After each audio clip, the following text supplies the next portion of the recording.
Hello and welcome to Imola for the opening round of Season 4 of the EERC British Touring Car Championship here from the Emilia-Romagna region. My name is Edward Hunter.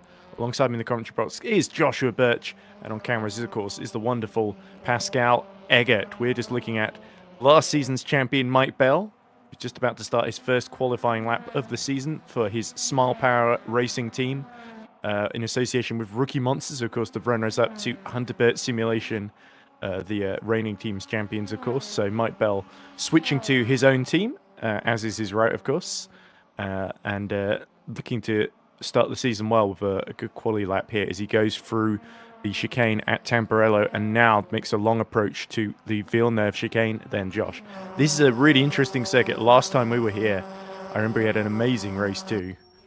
As the screen completely froze on me there, but now it's back. So I thought my bell had been disconnected or something, but it was just our end. Okay.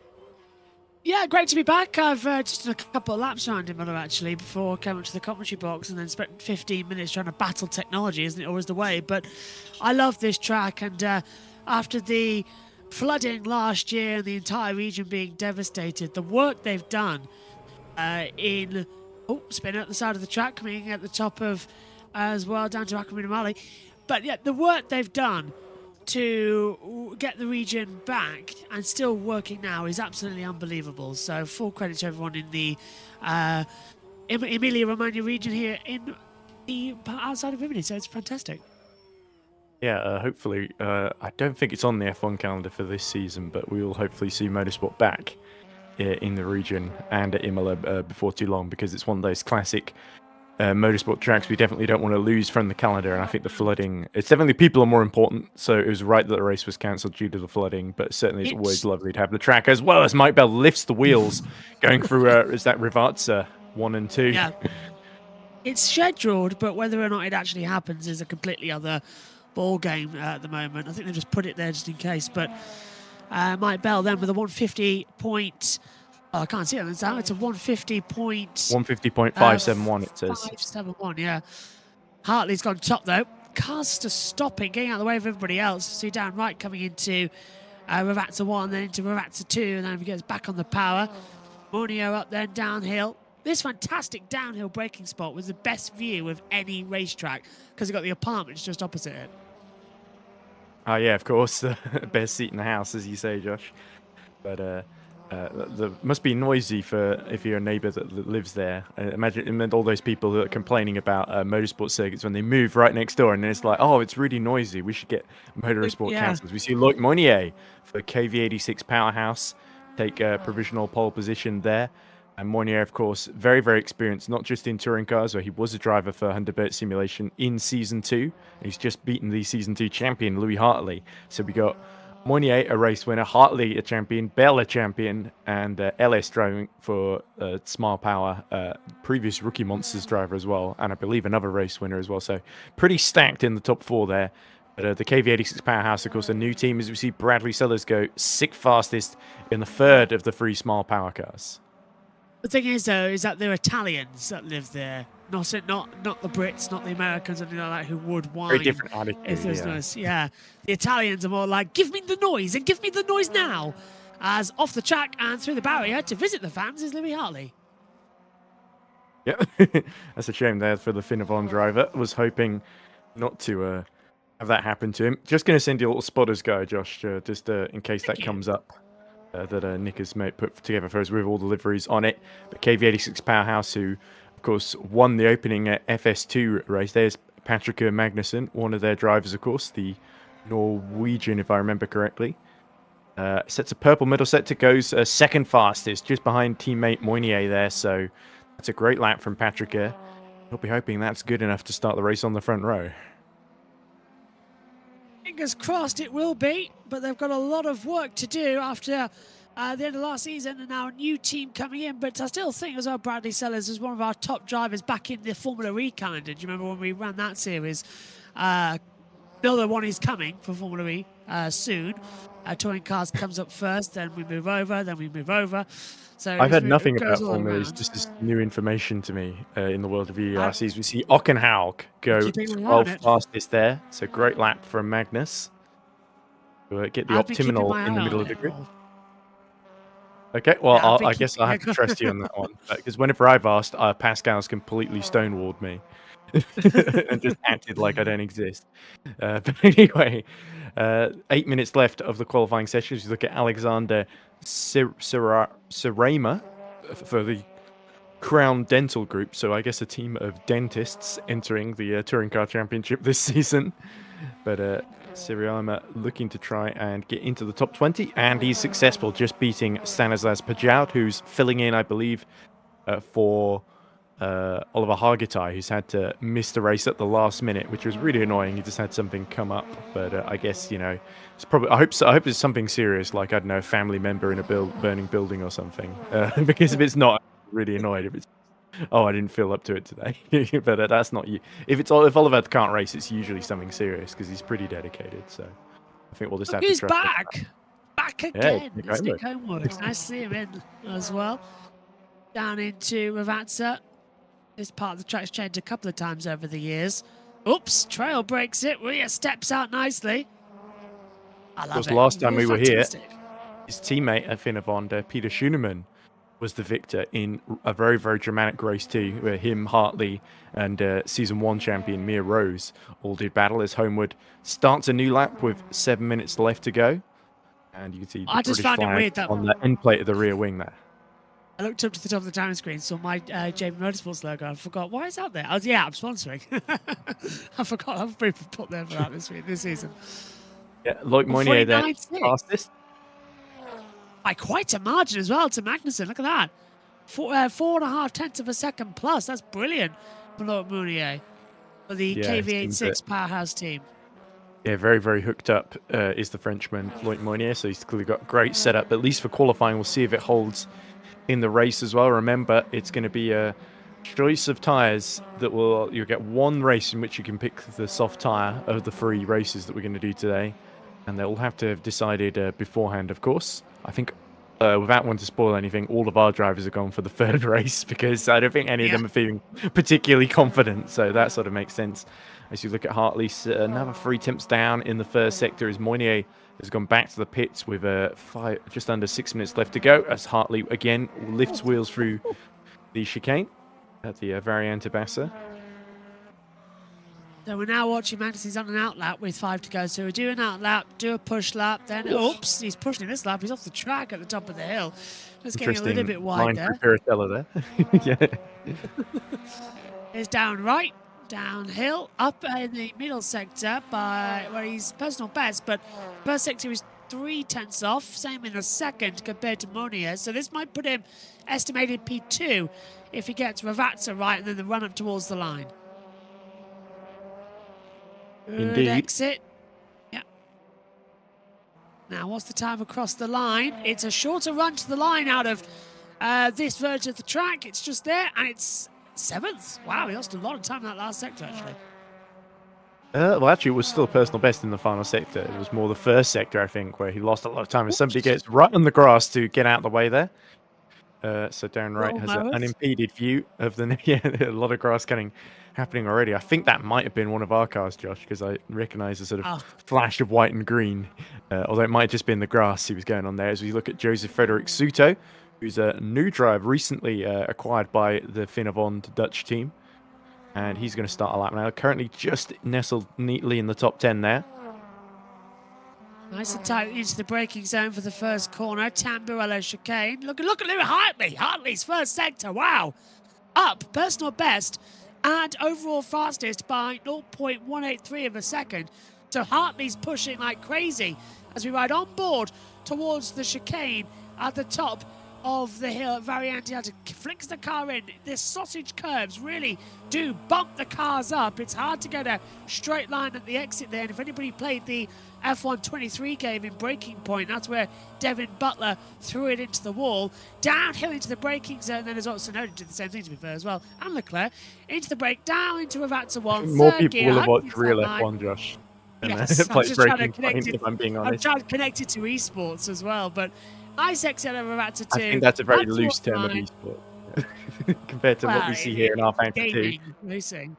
There we go. Yes! Right. So the damage was done in that first sector, Josh, and he's beaten Moynier by a tiny margin, 37 thousandths of a second there. Oh, Hartley up there by Monia, but there's still 3.5 minutes to go. Enough time to get another one set up and get going, but I'm loving it. Absolutely loving it. It's great to see Louis Hartley back to his best. It was a tricky title defense last season, wasn't it, for him? It feels like it's always the odd-numbered seasons that really do really well, and the even-numbered seasons, and we are just starting an even-numbered season where suddenly everything seems to go wrong. We have no drivers available, so we have to beg for just any old man off the street to drive our car, it would seem. But as we see Patrick Magnussen still down in, well, I say down in third. It's still a pretty decent qualifying time, but not improving. And in fact, being jumped by Joseph Frederick Suto. So Suto, who was always a pretty solid qualifier, showing what he can do for Vinavond. And it's 1-3 for the Dutch team at the moment. Huge news from F1 this evening. Every single session of F1 Academy this season will be free for fans to watch live on YouTube. There we go. And Noah Tuomela celebrates that by setting a purple final sector and setting a 150 flat to go third fastest then. So 3 temps then ahead of Suto. Still a temp down on Louis Hartley then. So Tuomela, who of course won the opening FS2 round in Australia. Don't ask how Hunter Birch got on, because we did pretty horribly, I'm afraid, Josh. Although, to be fair, Joe Gillette had a decent run in the first race and then got a penalty for corner cutting. So, yeah, no points on the opening round for Hunter Birch simulation. But yeah, for KV86 Powerhouse, they did very, very well, actually, in the first race with Tuomela running away with it up front. And I think they got a couple of points in the reverse grid race as well. But as we look at Mike Bell, personal best in the first sector, but still a fair way down, 3 temps down on the leaders and having to negotiate traffic. But luckily, it's very compliant, and that's his teammate up ahead in one of the other smart powers. So that's going to help clear the way, essentially, as we see one of the Finavons. Well, that may even be Louis Hartley himself just getting out the way. Oh, and trying to get on the grass as well. But Mike Bell's not got too many other opportunities here. We know he was usually pretty solid in qualifying, but it was the races where Mike Bell almost always excelled last season on his way to that championship as well. He's a real touring car specialist, as we know, having had him drive for us as he starts what will probably be his final lap then, before the checkered flag comes out. And we have 25 drivers that have set lap time so far, Josh. So great to see a very, very full field at the start of this season. As Lloyd Monnier going faster yet again. So it's nip and tuck between him and Louis Hartley. Also, ounces of a second, the difference as well. So that's even a better lap time. Flying through. Tuomela has gone up into third, by the way, but it's coming to the pit lane. Morel's in 11th. So that's not going to do any better on their delta times, but big slide from Mooney, trying to get it up into the hill. He's just got it in. I'd be delighted Look at to see that car control for Aqua Minerale, Josh. That was exceptional. He was just driving completely in the wrong direction and somehow kept staying on track. So the rear tire's complaining. Yeah, he's really. As the wheels lift as well. So Moynier just absolutely nailed, and it's a little bit like watching a Scale Electrics car where it looks like it's all over the show, but it's actually driving on rails. That's the only way I can describe this KV86 Powerhouse Toyota, and the way Moynier is hustling it around Imola at the moment. 1 corner to go.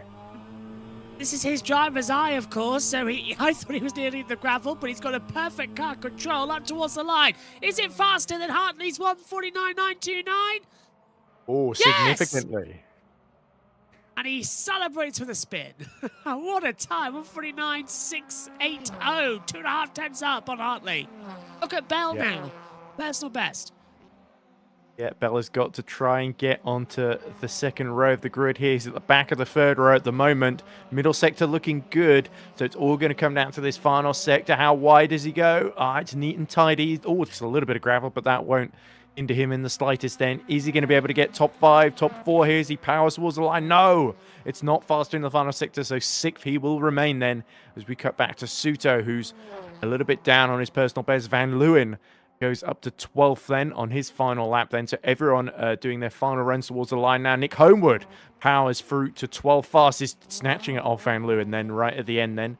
So this is turning into a solid qualifying for Finovon, but the pole position lap has eluded them thanks to a brilliant effort by Luke Moynier, who was just absolutely exceptional.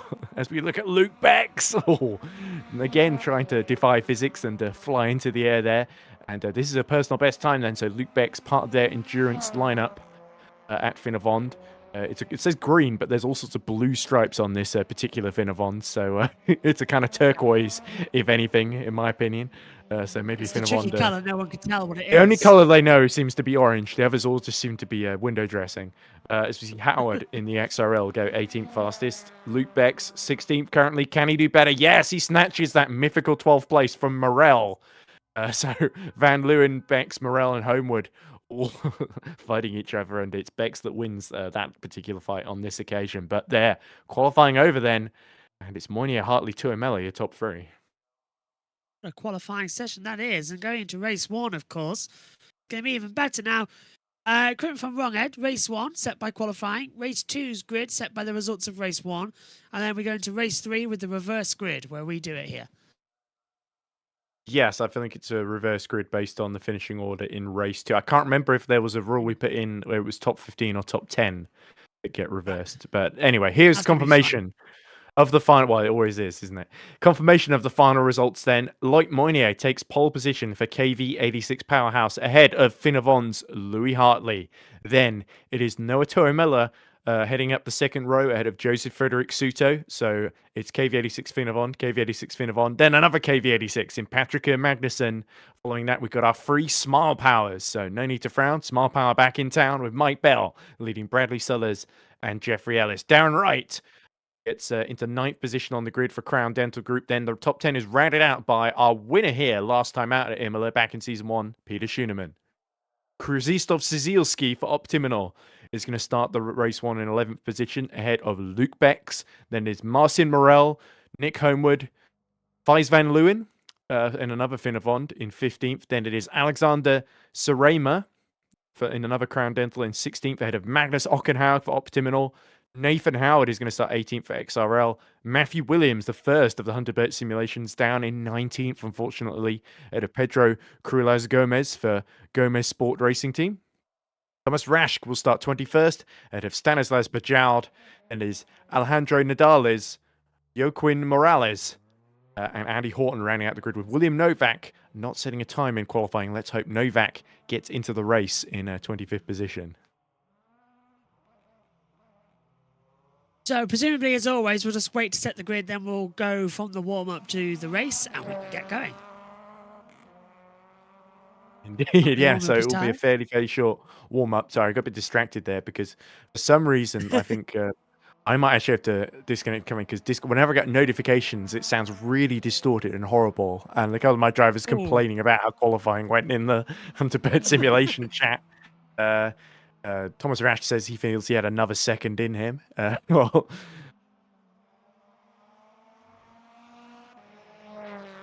then just coming up in towards, and off straight coming into Tozer. One Finovon bins it, and then another comes to take its place, it seems.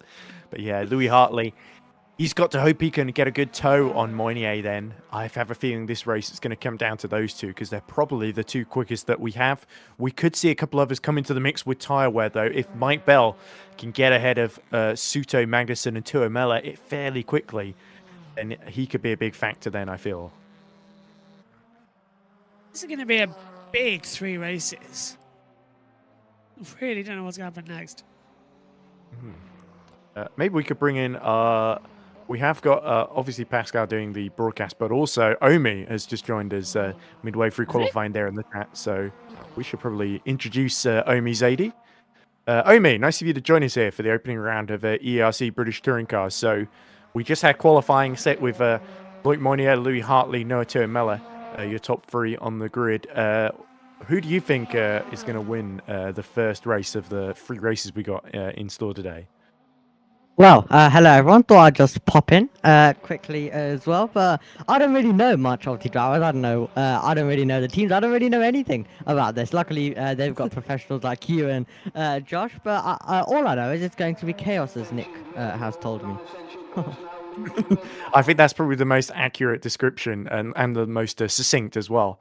I'm just trying to see if there's any post anywhere that's got all the tyre choices, because I believe they should be finalized now, if I'm not mistaken. It might be an event information. Nope. Okay, right. So I'll have to come back to that while I focus on commentary. But I have got the master sheet also as well, which Nick has sent us. Here they go. And that has got... Here we go then. So the grid warming up. So we'll have a formation lap in store. Josh, who do you think we should be looking out for then to win this race? Definitely going to be Hartley. He's going to be starting second on the grid. Mornier is going to have an interesting battle down to turn 1, but I was liking Bell and Sellers. You can't ever write them off without being biased for us, of course. Well, well, I mean, there's a little bit of rivalry because Mike Bell defected to his own rival team, 001. I like, instead of going for number 1, he's magnanimous and humble enough to go put 2 zeros in front of it, so do the 007 but with a 1 to try and make it seem even more original. The lights then coming off, and it looks like there won't be a warm-up lap. We go to green flag then, and it is Moinier that makes a lightning start. Toemela goes alongside him, so all the KV86 powerhouses in a line then, and the Croatian team has got the Czech team, I think they are. No, they are Croatian, sorry. Going up the inside then into turn 1 on Louis Hartley, and it's a 1-2, and that's Toemela trying to go for the lead then. Past Loic Moinier and succeeding, and now Moinier trying to hold up Louis Hartley, who almost makes contact with him in the side there. Meanwhile, Suto's got his hands full because he's got 2 smart power cars going side by side with him, and Magnussen is being sandwiched in there as well. But look at the lead that Toemela has now over Louis Hartley. So this has worked out really, really well for KV86 Powerhouse. As one of the Finnerbon's going wide and struggling to rejoin next to one of the Hunter Birches. I think that might have been Williams in a little bit of trouble there. As we see Mike Bell side by side then with Loic Moinier going uphill towards Piritel. This has been a great start for Mike Bell. 2 places gained. Is it going to be 3 as he goes side by side? Just enough room left there from Loic Moinier. There we go. All that hard work in qualifying undone in an instant for Moinier. He was a sitting duck down that straight, Josh. Yeah, pretty bad stuff for Moinier. He did not get away well. Great start from Toemela. He takes the lead as we run up the hill towards the chicane. Ellis has already been given a penalty here for 9 laps of this one as they turn in to the chicane down the hill towards Ravazza. You can see there's some damage to a rear wing for one of the cars in a bumper down the further back of the field, around about 18th position. But Toemela's already got a half a second lead, and then Hartley has already got a 1.2 second lead to Bell. Bell back with Munio as well. Ellis up to 5th. Bad start, I've got to say as well, coming into the position further back, because I was expecting a much better getaway from Bradley Sellers, and he's dropped right down the field. I can't even see him on the timing screen right now. Oh, there we go. This is Pedro Cruelas Gomez, I think, who's just... oh, no, he seems to be in, mistakenly, in a Hunter Birch Gold-tacular livery. That's the second Hyundai team. So there's been some sort of misunderstanding there, and he's right behind Howard as well. So it's a little bit hard to tell what on earth is happening there, because clearly somebody... It looks to me from that someone's in the wrong livery as he's fighting away with... Yeah. Oh, it's Pajoud, of course, in the 72 that he was fighting with, and Pajoud has lost loads of positions now, having got into that car at the last minute, filling in for Oliver Hargitay. But look at this, Moinier being sandwiched here, and the bread in this sandwich is the 2 small powers of Ellis, who's got to serve that penalty, and Mike Bell ahead of them. Up the hill we go. Hartley's gained back at least half a second on that little one. Schuman's up into 10th position. Great stuff there from Peter as we come into the top of the hill. Drop down to Aqua Minerale. And Jeffrey Ellis there. Here's Marcin Marcel as well, down in 11th position. Right behind Schumann, yeah. Yeah, and this is going to be a nice little run if you can have it up the hill.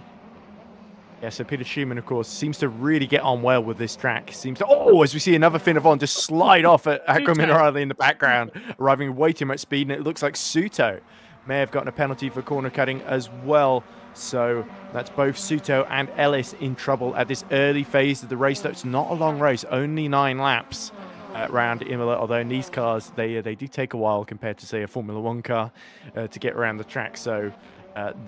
it might be interesting to see who serves the penalties instantly and who just decides to wait for as long as possible and hope they've built enough of a gap to come into. So this is really going to backfire on Both Jeffrey Ellis and Joseph Frederick Suto in 5th and 7th position creates a big opportunity for the likes of Zielski as we see Suto come in, and Wright, of course. This now has the inside line to get ahead of Munier in towards the Tamburello chicane, but he's not going to go for such a late move. Yeah, I was going to say from that far back, it was a bit too much of a late lunge, but it's a tricky braking zone because you can just trail break it in and lunge up the inside, exactly as we've seen Van Leeuwen doing now as well on the inside landing and getting overtaken. I think that was, it was Cruz Gomez for the Brazilian team, which has a very similar livery to the Hunter Birch Goldtacular, except it's all bright yellow at the back instead of gold. And there's no black, I think, in the livery as well. So it's fairly easy to tell. Look at this, Peter Schumann trying to go around the outside on Wright here at Tosa hairpin, and Wright defends. Peter Schumann will have to be patient then and wait behind for another lap. And that gap to Zielski is going to grow as a result of him being stuck behind Wright here. Oh, and look at Jeffrey Ellis having to really defend the back here. Now he's really trying to look at the inside line. Munier's blocking him at every opportunity he can. So a great couple of corners here, but Ellis was right at the back and was sort of having to find the grip to have that push up the hill. And Magnussen with a penalty as Ellis tries to go around the outside of the chicane. Trey breaks it in. He's going to keep it through. Has to back out of it as contact. And he has to ride the sausage curbs as well. Not great from Ellis. Yeah, and Ellis and Magnussen have now got penalties to serve, I presume both for corner cutting, although Ellis has waited a long while to serve his penalty. Suto got his right out of the way and is still going down in 24th position, right behind Morales. But there's Peter Schumann now trying to have another go at down right as Gomez making another move, this time on Nick Homewood then at Rivazza. Homewood's going to be on the outside. Does he get a wheel alongside? No. Pedro Cruz Gomez flying through the field at the moment then in that Gomez Esports team. Ellis in the pit to serve that penalty. But yeah, here we go. Homewood goes defensive, and Sarima's going to try and just drag him. It's a long, flat-out section. Your maximum speed is going to put to the outside to try and get a run, and to the inside into Tamburello. But Homewood's put the car directly in the middle of the track. Can't get anything there. So good defensive driving from Nick. Somebody in the gravel then. It's Luke Bex. Oh dear, so he drops out the top 10 then. It looks like he was battling Morel and Ockenhag, and then it seemed to go very, very badly wrong for him. I assume there was some sort of contact there. No replays, unfortunately, because... oh, there we go. Immediately proven wrong. Pascal outdoing himself as usual. Here we go. This is what happened to Luke Beck. So there's that Morel... No, it's Ockenhag's Optiminal, I think, behind him, and it just tags him round there, Josh. Into the wall, and we've seen it's an easy part to that. If you're side by side through Tamburello, usually if you're on the outside you do get tagged, and now he's on the inside, got tagged. So yeah, don't like it. It's a tricky part of the track. You can go too wide, but it's about 50-50 whether you make it through the other side. Yeah, Jeffrey Ellis meanwhile has emerged 22nd, just got past Morales for that position as we look at Loic Moynier now closing on Mike Bell. As Tuomela, the race leader, gets a penalty. So it seems all the KV86s and some of the Frindavons as well all getting penalties. So Louis Hartley, who's been putting the pressure on Tuomela, could find himself inheriting the lead now. Hartley's going to be rubbing his hands together down the straight. So he's going to have a great opportunity now. He's the net leader of the race, but he wants to lead it on the track. Indeed he will. And this means this battle between Bell and Moynier is not for third. It's now for second position, because surely Tuomela will have to serve that penalty before the end of the race. Magnussen, I think, yet to serve his as well. So Zielski, he's got a potential top 4 actually, up for grabs here. If he can keep Wright and Peter Schumann behind him there. But Schumann looking very, very menacing. And Wright, to his credit, Wright has actually kept up with Zielski very, very convincingly.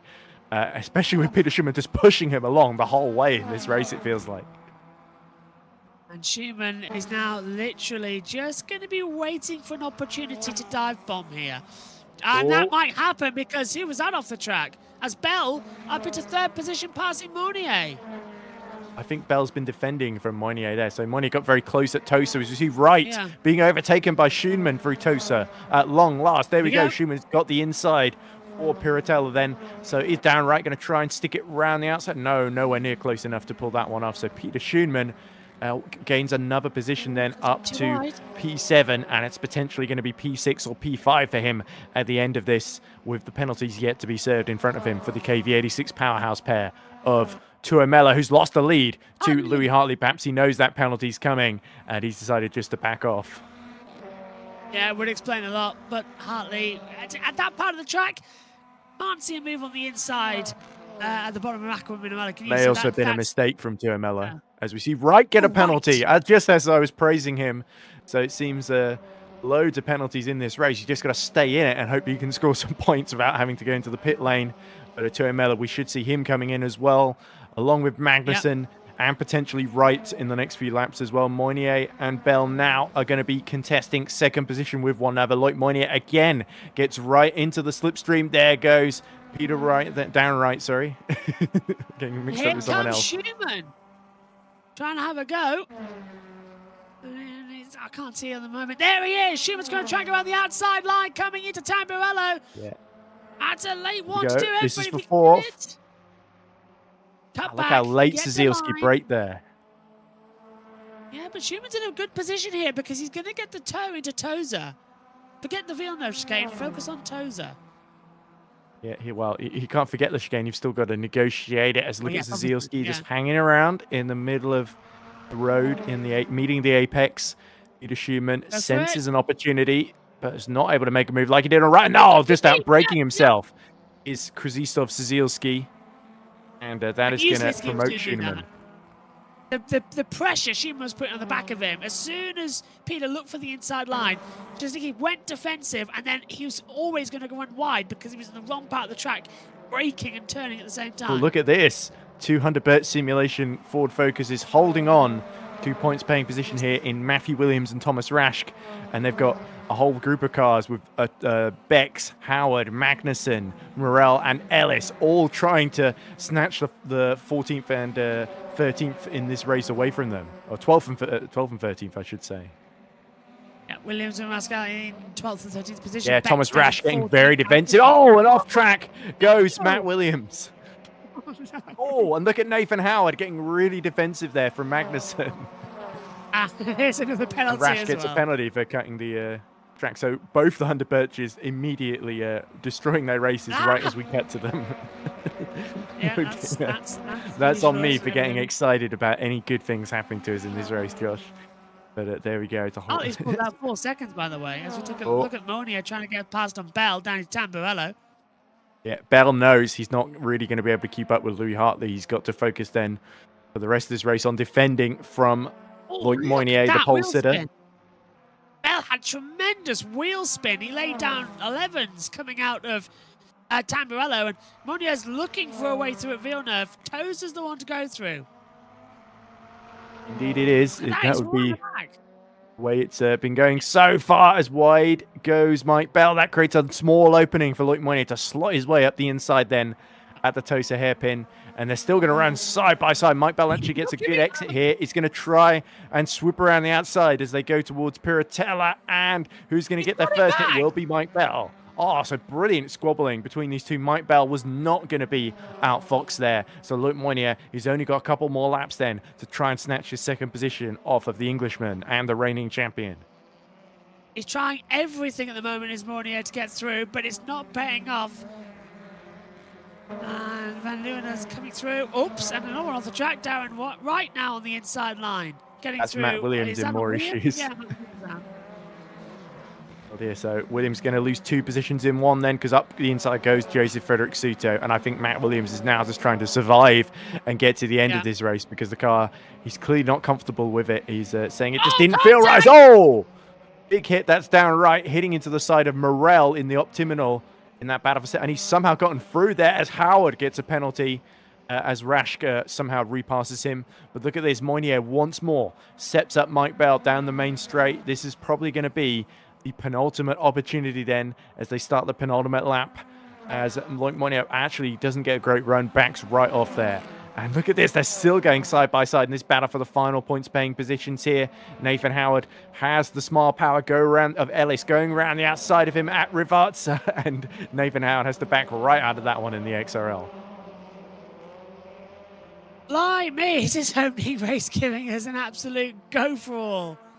And look at this, Gomez on the inside line. Yeah, Gomez now fighting for 6th position with Magnus Ockenhaug here, which is great to see then. So Pedro Carrillo Gomez in his own team really excelling in this opening round, and Ockenhaug will have to get defensive here. Yeah, it's going to be the inside toes. There seems to be opportunities to make the overtakes as well. It's going, Grimes looks to go to the outside line, can't get it right. I think Gomez was one of the few to go for the Honda Civic then this season, and he's probably the one that's got it to work the best of everyone, although I'd have to look and see who's running what, because I can't remember off the top of my head. They need to be careful out there on the circuit now. I think I think they were the only team to go for the Honda. Yes, so Gomez as he gets right behind Ockenhaug and a little bit off track there towards Akram Minerali, because he knows Nick Homewood now in 8th is coming for them, and he's bringing a train of cars with him as well. So this battle, he's got him. There we go. Well, no, he's not got him. He's right on them now, so he's going to be putting the pressure on them. There we go. Okay. I misunderstood you there. It's up the inside. Oh, very opportunistic from Tuomela, recovering and getting his way past Sarema. It was further contact because he's gone down. He's lost 2 places. Yeah, here we go. And Gomez all banging wheels again with Magnus Ockenhaug. And Ockenhaug, driver, I believe, for... Oh, and off track goes Tuomela. He got forced off the track coming into Avatsa. Well, that's karma. And look at Moinier on the inside. Here we go. His last chance to take that second position. Bangs wheels side by side with Mike Bell, but he's going to be offline and off track then through turn 2. Unbelievable stuff. Bell holding on for all he's got, but Hartley 7 seconds up the road. It's another domination. As we see, Gomez trying to go through. Round the outside, no. Does he know where to go? Oh, Ockenhaug very slow. And here comes Homewood. Can he go around the outside? Coming into Villeneuve. 3 wide. Ockenhaug just weaving all over the show. Homewood's going to be able to be very, very careful here so that he doesn't get taken out here by the Gomez Esports car in front of him. But look at this. In fact, Homewood backs right off quite sensibly then to try and get some space, because he knows he's got a little bit of a gap to Van Leeuwen to work with here, but that's disappearing rapidly. Van Leeuwen at least he's an XRL driver. He's not a Finnevon teammate. It's just a very similar livery, black and orange, compared to the orange and black of the Finnevon. But Ockenhaug really getting the anchors out and defending incredibly robustly and well. But Moinier, it's going to have to be a last-ditch attempt then going into Rivarza. That's the only place he's going to be able to get through. And he gets a decent run, but Mike Bell, if he's got any fuel mix, now's the moment where he'll be using it, but 6 seconds up the road. Louis Hartley is about to win. Is also Zielski in trouble, dropping down to 10th position, and Ockenhaug getting a penalty as well, so perhaps defending that a little bit too hard. But to the line comes Louis Hartley. He will win the opening round of the season for Finnevon Motorsport. That's more like it, Louis. That's exactly where you would want to start the season. But our reigning champion, Mike Bell, he will hold on to second from Loic Moinier. Then in 4th, incredibly, it's going to be Peter Schoenemann.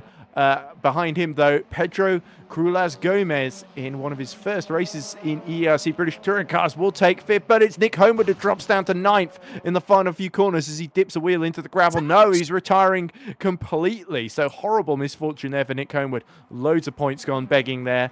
But he's not the only one who can say that at the end of this race then, as we see the top 10 and the points finishers cross the line. Magnussen will get up to 10th as a result of Ockenhaug's late post-race applied penalty, I think, which drops him, I believe, to 14th, just ahead of Matt Williams, who takes the final... Oh, no, Williams will get into 14th and take a couple more points then ahead of Stanislas Bajal then. So let's see a replay, Josh, of... this is what happened to Homewood. Oh! The wheel looked like it was going straight there. So there's something we've missed that happened earlier to Nick Homewood then, because it looked like he did... Oh, yes. Oh, I think there is damage. You're right there. Look, it's dragging on the floor. Perhaps there's a wheel missing that we can't see on the other side of that car, because it was smoking horribly. The other thing that could happen is he blew the engine. Yeah. Oh, I think Pascal's right as he chimes in. The engine has gone on that Finnevon car. So Nick Homewood was pushing that a little bit too hard to try and snatch 5th position. And in the end, he lost everything as a result of that. So, on the results of race 1, Louis Hartley is victorious from Mike Bell and Loic Moinier. So 3 different teams on the podium. Peter Schoenemann makes it a good first opening encounter for Finnevon. He takes a top 4 position. Pedro Carrillo Gomez takes his best result in 5th ahead of Magnus Ockenhaug. Ockenhaug got that penalty, of course, so it's actually Fies van Leeuwen for Finnevon Green that will take 6th. Then I believe it is Sarema who will be 7th, Luke Bex who will be 8th, Jeffrey Ellis that will finish 9th. In 10th will be Patrick Magnussen. Then it will be Darren Wright, Joseph Frederick Suto in 12th, Marcin Morel 13th, Matt Williams 14th, Stanislas Bajoud 15th, then Szylski, Tuomela, and Szylski not finishing as well, so he won't get any points either down in 16th. I'm just missing out from Tuomela and Horton, who will round out the top 18, we think. And it will be Thomas Raschke and Alejandro Nadales, our final finishers in the Speedo Racing Team car. And it are non-finishers, along with Nick Homewood and Szylski, be Nathan Howard and the other car whose name I just missed there. Not a bad first race. Can't wait for race 2 and get going in a few moments' time. Okay, so this is a replay of the start then. You can see Suto flashing his lights, Hartley flashing his lights as well in anticipation.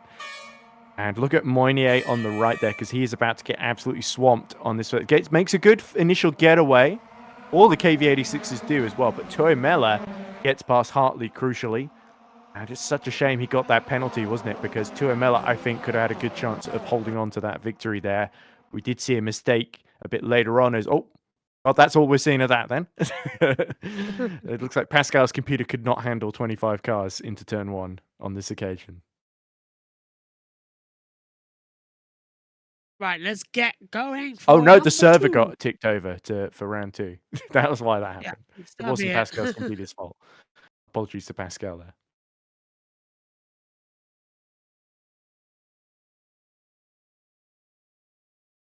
Yep, certainly a good way to start this season. Omi has left us, by the way, which is why we're not asking him for his thoughts. Oh dear. Matthew Williams saying, I'll be honest, I don't think I can last 3 rounds in this car. Thomas Ratch says, it's just bad, this track and car combo with these track limits. It's stupid. Matt Williams says, it is, but the car is so understeery. I just hate the Focus overall. Well, that's not what you were saying when I offered you the Focus. Okay, Matt. I doubt I can go 3 rounds in this, or you said that already. And it looks like Thomas Raschke is trying to send him an alternative setup at the last minute. Oh dear. At least there was a few points for simulation in the top 15 there, but it didn't sound like a particularly happy pair of drivers there in the Focus. But yeah, when all your lead drivers get to pick the cars and then they don't turn up for the first race of the season for various different reasons, they got other things on, then you got the B team effectively trying to make the best of things, and they've. I had to create a whole second team as well to keep Oliver Hargitay happy, and then he bails out on the day of the race. So pretty annoying, Josh. The joys of being a team manager. Yes. Like I said, someone better have died, because that's the only excuse I will accept. Even if it's just a hamster, that's fine. But If not, it's going to get the shotgun.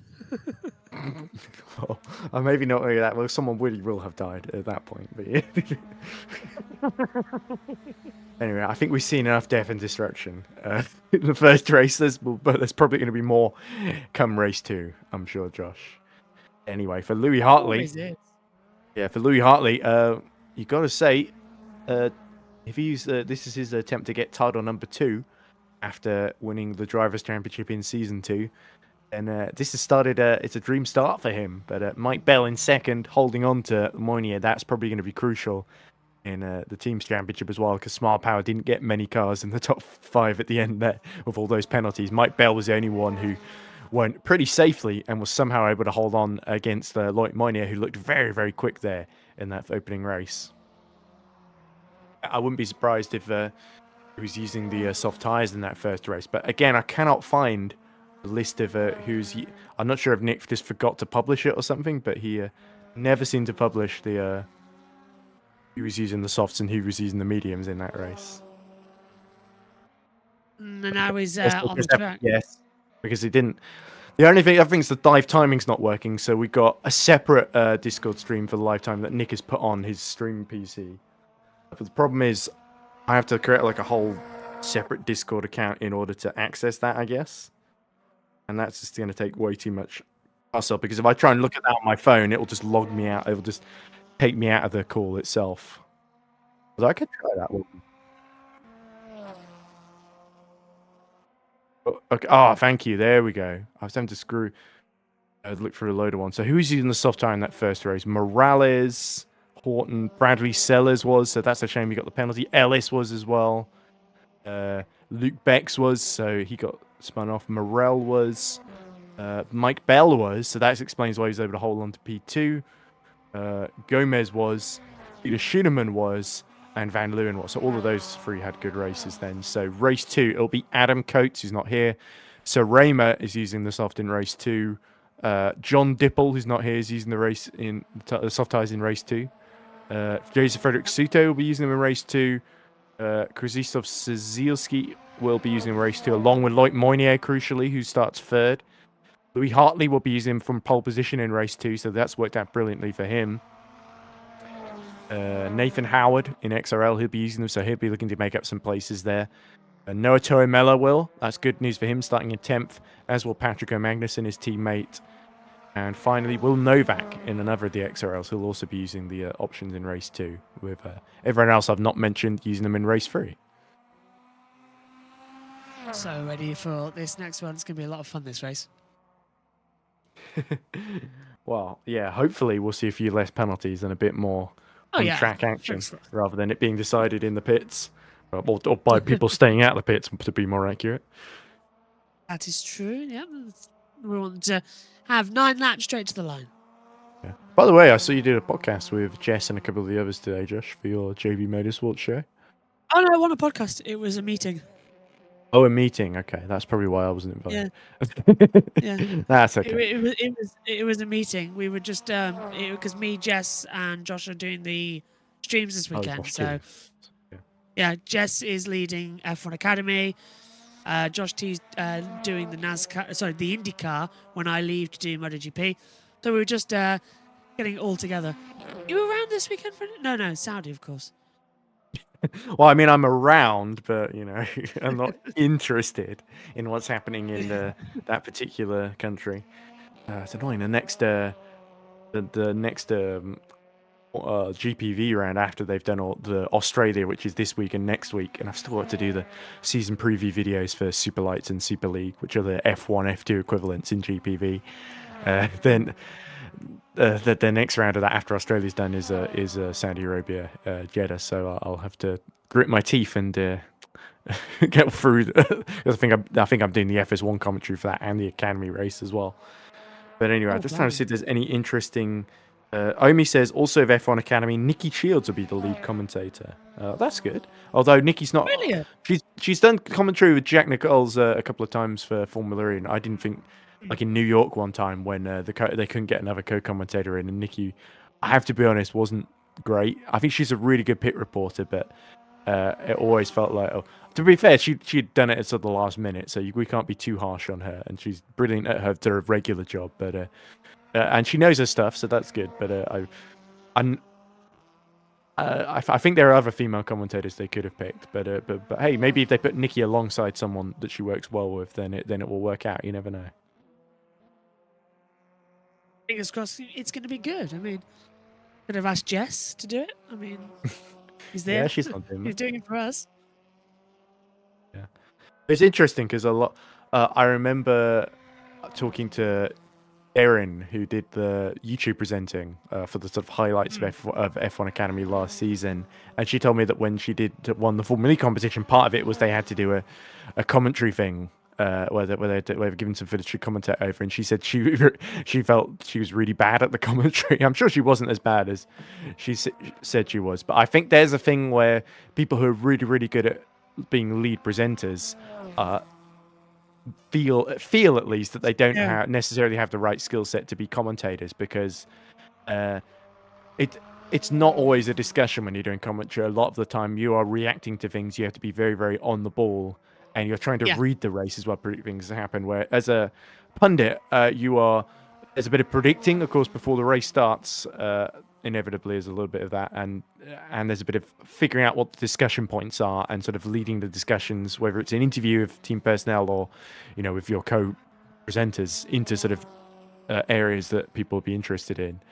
And you don't have to fill as much as a lead presenter as well. I think it's important to say. Maybe you'll be cut to for like a brief segment, but when you're a commentator, often you do have to fill during red flags. And that was what It's a Tom Brooks was talking about the other day, wasn't it? process. In the Formula E was, yeah. Zone interview we did. It was great to have you there, Josh, by the way.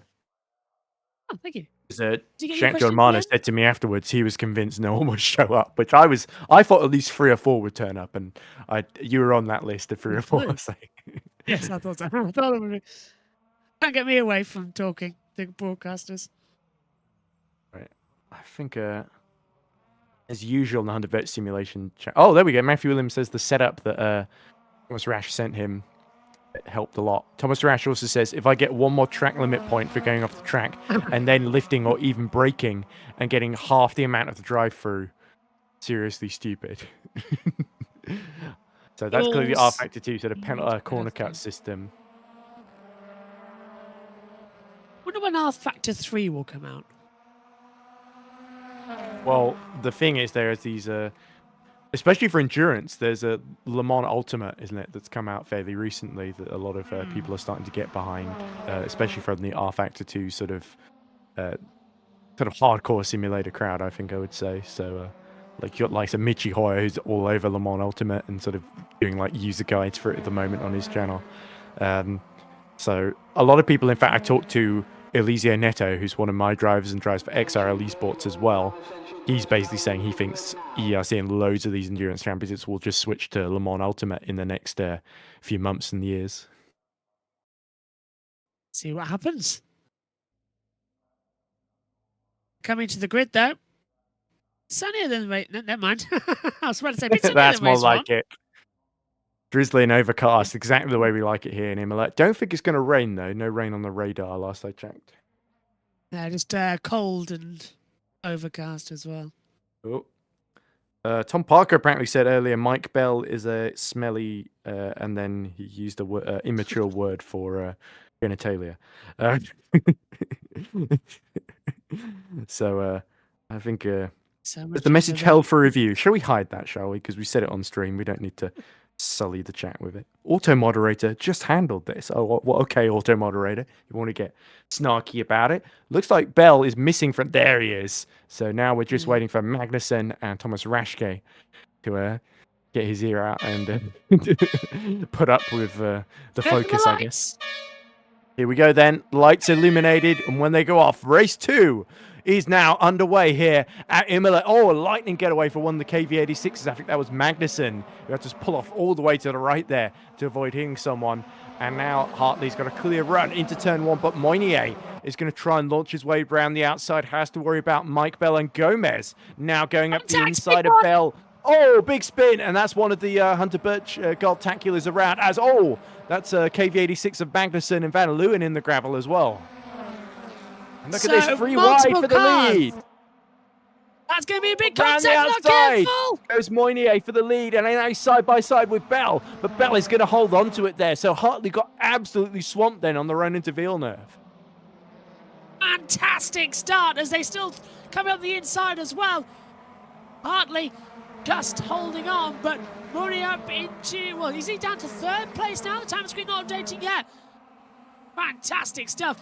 Moynier's still holding on to 2nd ahead of Hartley, and now Gomez joins the party because he knows Jeffrey Ellis is right behind him. Yeah. So Gomez could have to get defensive here to hold on to that 4th position, but it's going to be a tall order as our top 3 now starting to focus on one another. Louis Hartley's got his work cut out now if he wants to win race 2 here, but Mike Bell, we've said it so many times before, the Mike Bell train in full effect now as he holds off Moynier for the 2nd race in a row.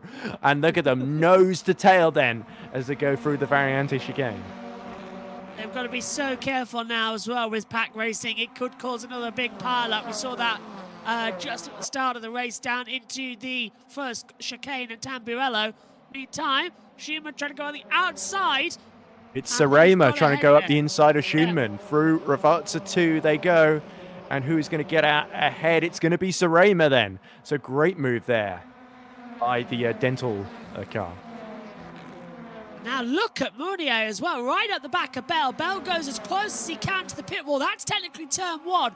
This is turn 2. Then we get to Tamburello at 3 and 4. Into the braking zone. Round the outside goes Mounier. Can't quite get the slipstream, but Bell's gone defensive. It's put him out of position through the chicane. And now we're seeing Hartley get back in the mix as well. He's taken a tighter line as they come down towards Villeneuve. Yeah, and Ellis now trying to go around the outside of Carrillo's Gomez into Villeneuve. But again, Gomez in the Gomez Sport Honda Civic has got the line. Here's Hartley now trying to take advantage of the concertina effect. And Mounier immediately switches to the outside to try and go all the way around the outside of Bell. But that didn't quite work for him. Bell placing his car to sublimely to defend there. And Louis Hartley and Loic Mounier both getting impatient here. Hartley had to back out of a manoeuvre, but he's still touching the back of Mounier as well. He had to pull out, though, Hartley, because it wasn't going to work. And Gomez, that's ambitious. He's trying to go up the inside of Louis Hartley into Aquaminerale. Here we go. The race 1 minute gets turfed off wide, and through to third place goes Carrillo's Gomez. Ellis coming alongside too. Meantime, Bell's under attack because Mounier's trying to push him all over as they come into the top of the hill. Goodness me. So the action does not stop here. Ellis past Hartley into 4th, as you say, Josh. And Pedro Carrillo's Gomez, could he potentially now challenge Mounier and Bell for the win here? That would be incredibly impressive from this driver with his new team. Looking to really make an impression here, as it's still very, very tightly packed behind Surema with Schunemann right in the other Crown Dental car. And then Ockenhaug, Suto, and Tuomela rounding out your top 11. Look at this, Mounier all over the back of Mike Bell for the lead down. He's pulled a small gap to Carrillo's Gomez. Now Mounier's going to look to the inside line, and Bell's trying to force him off the track. Whoa! My goodness, Bell getting extremely defensive there into the first corner, but Mounier has got alongside again. Bell will just sweep across and make quite a lot of contact there to try and back Mounier back into the Gomez Sport behind them. Look at that. Gomez thinking about a move. Ellis down to 4th. Hartley down to 5th. Oh, big snap, Mounier. Yeah, Mounier just tapped the back of Mike Bell. So Bell was almost like stopping at the apex there, right when the KV86 driver was not anticipating it. And oh, look at this. Carrillo Gomez getting really held up. And that is going to allow Hartley up the inside of Ellis through Tosa. Bumping the ball in then as they come through Tosa up to the Piratella at the top of the hill, and Bell's going to have to go defensive. Mounier's going to sit on the inside, forces him off the track and takes the lead of the race. Bell's going to try and get back through, down to Aquaminerale down at the bottom of the hill. Can't do anything. Mounier takes the lead. There we go. And Loic Mounier is surely going to pull away now. So Carrillo's Gomez is going to really start attacking Mike Bell, because this could be his best opportunity side by side as they approach the Variante Alta. Is Gomez going to break late enough to put one over on Mike Bell? Yes, he is. No, it's too late. He cuts the corner. He cuts the track, and surely he will have to lift off the throttle as he gets a penalty for cutting the track there. So it's all come undone for Carrillo's Gomez. And even though he backed off there, that still, it wasn't enough for the in-game corner cut detection to let him off for that one. So Mike Bell back into 2nd position, and now he's got Louis Hartley for company. Oh, up the inside goes Ellis. So Carrillo's Gomez trying to get to the pits, I think. Yeah, he's taking that penalty. No, he's not. He's staying out, but Hartley's on the back of Bell as they come across the line. Down towards Tamburello's chicane we come. Now, is Hartley going to play this one smart? He's going to go around the outside, but is this for an overtake? Surely not. The chicane. He's going to go side by side. That's a bold overtake. Bell goes defensive. Trail breaks. Locks up. Goes too deep, and he's off the track. And a car coming in sideways. That's Gomez. Gomez. Oh, my goodness. Bang! Gomez cutting almost all the track and hitting the side of Mike Bell. What was that for?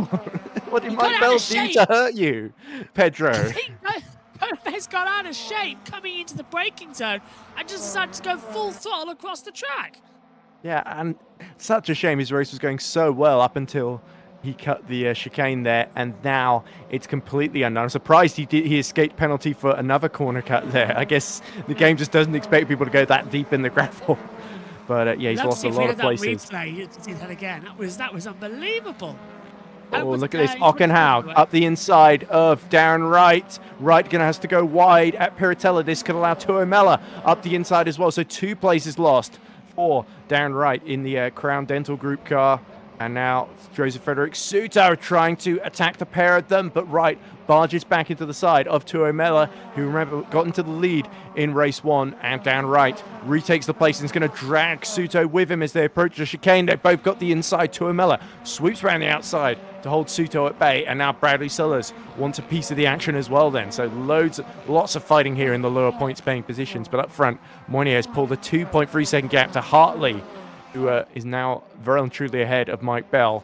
And now it's Jeffrey Ellis in 4th. So Smart Power got 2 cars in the top 4 as Novak gets a penalty. Up the inside goes, that's Bradley Sellers trying to get past Suto then unsuccessfully. And that could put him into the path of Zazilski, who has set the fastest lap of the race then with 5 laps to go. Finally into the pits comes Krules Gomez. And it's the walk of shame for him as Ellis right in the toe of Mike Bell. Tries to go around the outside, coming into the braking zone. No, they're gonna play. You think Mike Bell got on the radio, told Jeffrey to back off there as his teammate? Yeah. Which is ironic when you think, as Zazilski is denied a move into turn 1 by Bradley Sellers. It's ironic when you think that Sellers and Ellis were rivals at Rookie Monsters for Mike Bell last year, and this year they're teammates of his. Well, they've always been teammates, as we see always at Homewood, losing a load of places, and Morel dropping down the field as well. Oh, that's Nadales out of the race then, as we see Darren Wright trying to fight once more with Noah Tuomela as they go side by side up towards Piratella with just a handful of laps to go then. So Moynier seems to have this pretty much sewn up front, but from 3rd downwards, it's anyone's guess what's going to happen as Wright goes wide and Suto barges into the side of him. And thank you very much. 9th place is mine, says Joseph. Victory shall be mine. They are going absolutely at it tonight. It's fantastic stuff. I hope I'm sounding okay on your end, Josh. I'm assuming that I do. Szylski gets a penalty. That's a big shame for him. He was taking lots of risks to catch up. Had just fallen back to 14th then, so clearly some more corner cutting in play here, which could open the door for some of the lower runners to snag some points here. Serema still holding on to the top 5. He's been very, very quick in these first 2 races, hasn't he, Josh? And now the Smile Powers are going to have to work together to hold him off and keep him off of the podium here. Peter Schoenman looking menacing as well in 6th as Bradley Sellers in the 3rd Smile Power is out. Remember, only the top 2 from each team, though, score points, so that's not a total disaster for Smile Power, but it is a shame for Bradley Sellers, though. So, lap 6 of 9 as they come into it. Bradley Sellers, as you said, out of the race. Now dropping back, just Nicky back into the pits. But Munoz put out a 3.4 second, now decreasing actually, lead to Hartley.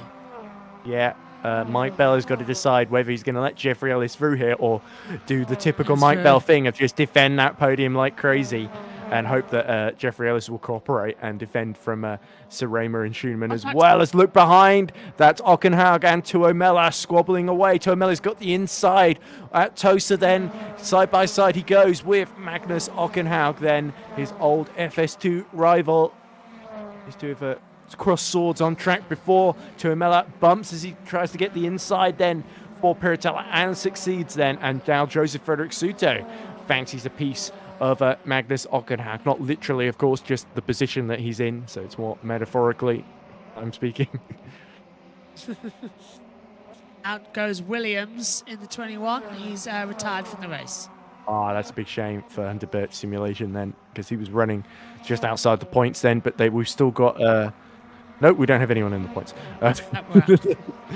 No, Rashke is 17th, so he's a couple of places outside the points, but about 5 seconds behind the last one, yeah. But a couple of seconds ahead of Pajald as well, so Cruz Gomez still trying to fight through, but here's Suto up the inside of Ockenhaug into Rivarza 1, into Rivarza 2. Is Ockenhaug going to open the door then for Patrick Magnussen then, who's following his teammate Tuomela through this midfield pack? Suto's got the lights on, hasn't he, as he tries to defend now from Ockenhaug down the straight. We'll see who's got the most straight line speed. Ockenhaug well and truly in the toe then as they approach turn 1, and Magnussen defending from down right as well. Right pulls to the inside, Suto defends the inside, and all the positions remain the same then. So Suto now is going to try and push to catch up to Tuomela, who's got Schoenman now for company as they're all getting trapped behind the Mike Bell train. Fantastic race, simply electrifying stuff as they come through. Ellis just Look at holding Hartley. back now. He's started to close a little bit. 2.7 seconds to Moynier, but it's a bit too late as around the outside attempts Sarema, and that could backfire and create an opening for Peter Schumann, who goes as wide as he can on exit, and only about 1 or 2 wheels on track there for Peter, but he just about gets away with that one. And Sarema now having to get very, very defensive, which relieves the pressure from Jeffrey Ellis. Keeps on pushing. Schumann's going to have a go into Aqua Minerale. No, Ellis keeps it back. Now Ellis on the back of Bell. And then we get Chumella down in 7th. This is a fascinating end to the race, isn't it? It's getting quite close. Yeah, and remember, Nathan Howard in car number 10 down in 12th as he passes Van Leeuwen. He is on the soft tyres in this race, so that's why he's made the progress that he has through the order. As look at that, Mike Bell trying to defend like crazy from how many cars are in this? We've got Ellis, Sarema, Schunemann, Tuamela, Suto, Ockenhaug, Magnussen, and Wright then. So that is 9 cars he's defending from at the moment, all within about 5 seconds of him. Well, I mean, he's running further in the race, so if you want to finish, if a driver's perspective, you might want to be him if you fancy defending that, especially with your teammate creating that crucial buffer here, which prevents Mike Bell from being swamped by Sarema then.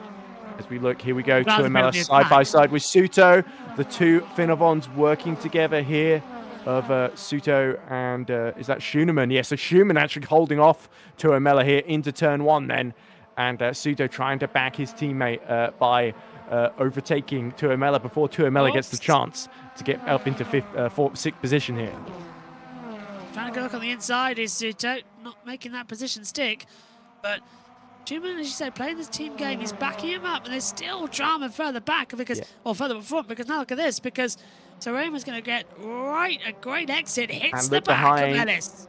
Tuamela stranded on the outside. Through the inside goes Joseph Frederick Suto there. So great teamwork from Finovon Motorsport now. But the problem is Peter Schumann's lost touch with Sarema now. So up the inside goes Suto there. So that was a very, very calculated move, calculated risk. But Schumann just about pulls across to block Noah Tuamela, who will not be happy with that in the slightest. Nice, but still sliding around further back. Just keep calm, everyone. Corner cut there Joseph Frederick Suto now. He's got to fancy his chances of catching up to Sarema's Tuamela. Really trying to hassle Schunemann on the run into Variante Alta and trying to make contact from the outside there. It's really tough to squeeze someone from the outside there if you're not far enough alongside, isn't it, Josh? Because you just end up with exactly what we saw there, where you sort of make a bit of contact to say hello, but you don't have the line or the overlap that you need to pull the move off. As look at Sarema looking very, very menacing here. I think he's another one of our soft tire runners, isn't he, in this race? He is. Had to come down on the back of the straight. And last lap, so Mounier is going to have the victory shortly. Side by side as you look at Chumella around the outside. Inside now of Schumann. Yeah, Schumann, who's defended so well in this race, now loses 2 positions, this time not on purpose, to Noah Tuamela, who's got the inside. Surely he can just break later. And there we go. Forces Schumann offline a little bit. And Tuamela up into P7 then, completing his fight back. And now Patrick Magnussen is going to try and follow him through. Magnussen going to put to the outside line. This is the final lap as well. Schumann doing well defensive there. He's backing them all up a bit too much.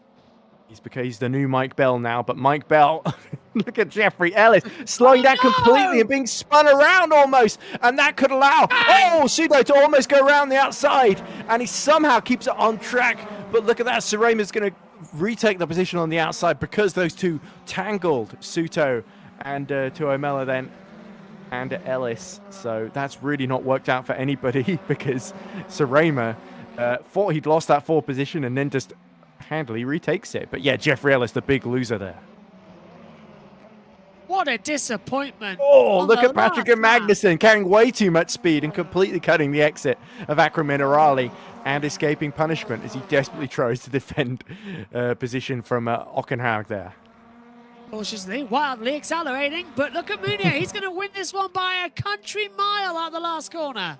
Oh, he's really pushing to set fastest lap on this final tour then. But the checkered flag is beckoning now for Luke Moynier, who takes his first win of the season. KV86 Powerhouse's first win in EERC British Touring Cars as Serema gets completely sideways. Oh, completely off track goes one of the Finavons there. That looked like was right in the Crown Dental car. So big shame for him. But Serema is going to hold on to an excellent 4th place from Turamella and Joseph Frederick Suter. Ellis drops the 7th, but does hold off Magnussen at the line. Then it will be Ockenhaug and Schoenemann who falls to 10th there. So I think Peter Schumann's tyres were just very second-hand at the end. I think he may have run out of fuel there as well, Josh. He's literally pulled off, hasn't he? The last, literally across the pit lane. But wow, excellent race, that one, race 2. Yeah, and it looks like Thomas Rasch was just pipped there on the final few laps by Crules Gomez. So not a great day for underbird simulation so far. Oh, God, my goodness. Luke Mitchell and Luca Gray can't get back in that Ford Focus quickly enough, can they? They really can't. We'll keep on trying, though, without later on in the year. But race 2 results.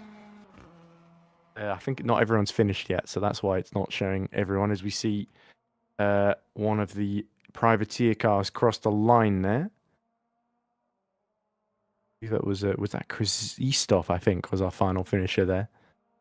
There we go. So confirmation of our race 2 results. Then it does say R1, but it is actually R2. Luc Moynier. Of course, it's the first event, so it is round 1. Of course, all these 3 races are part of round 1. So Luc Moynier, after a brilliant battle with Hartley and Bell, triumphs in race 2.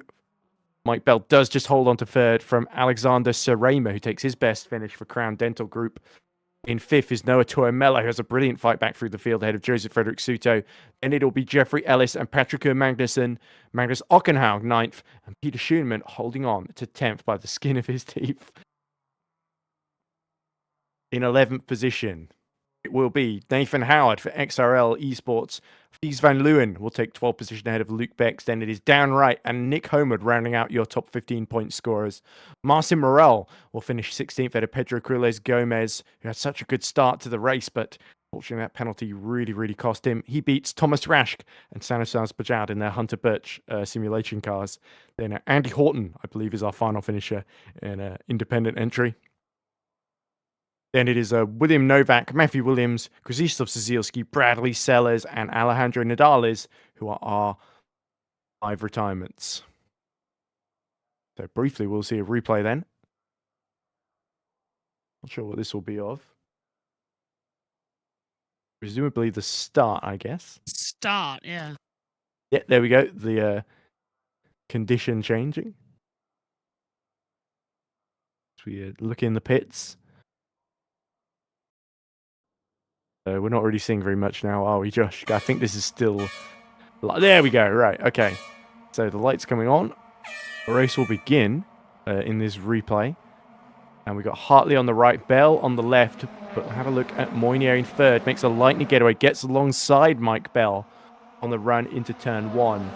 And that was the important part. Now he has a clear run on the outside. He's almost going 4 wide in the mid-pack there. So we'll get a good view of what happened there. Oh... And round goes the Gold-tacular car. That must be a Pajald. We've got Magnussen going off into the gravel. So he had a good recovery, didn't he, Josh? After that, it is Gomez. Oh, almost hitting the back of Ellis. And then almost hitting the side of Bell as well, for good measure. That felt a little bit like he skipped the chicane deliberately to do that. Yeah, completely out of control. That's what I want to see that replay of, actually. So thank you, Pascal. Completely out of control. Just whoops. So who has the soft tyres then for race 3? It's Alejandro Nadales. Darren Wright, so he could be a threat here. Josh Hughes for XRL. Magnus Ockenhaug. Matthew Williams, Hunter Birch. Max Petravsky, who's not here.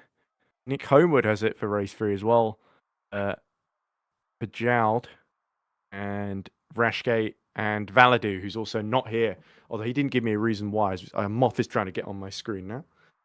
So that's going to... Oh, here's the pick-a-winner spinner. Here we go. I'll pick a pole sitter for Rowan Vehicles because it's reverse grid. So here we go. The wheel spins and it lands on 10th place. So who finished 10th in that race? It was, of course, Peter Schoenemann, wasn't it? Yeah, so Schoenemann gets on board. Wow, so he gets that pole position then. So we're going to see another classic race-through performance at Imola from Peter Schumann, where he emulates what we saw Mike Bell doing and just holds off a complete train of cars. Go, go, go. I'm going to enjoy that one.